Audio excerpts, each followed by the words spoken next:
Zebra. Niambie mwanangu. Fresh.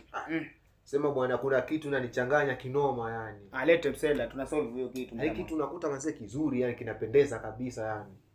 Sema sasa ile time umefika sasa, umetoa nguo hivi unaanza kuchakura unakitumia yani.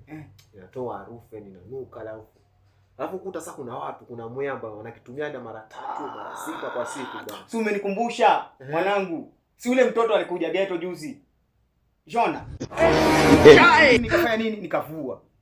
Sio nilipomvua hivi mzee, harufu ilitoka mbaya mzee. Hii kitu mzee hata sasa ili tuwe tunatumia bwana. Ni vile tu chague. Kumbe mbona sikuelewi wewe? Uko sawa wewe? Nini mwanangu? Si hii kitu ndio inasumbua. Watakunaambia ndio cha kwetu kama cha kwenu.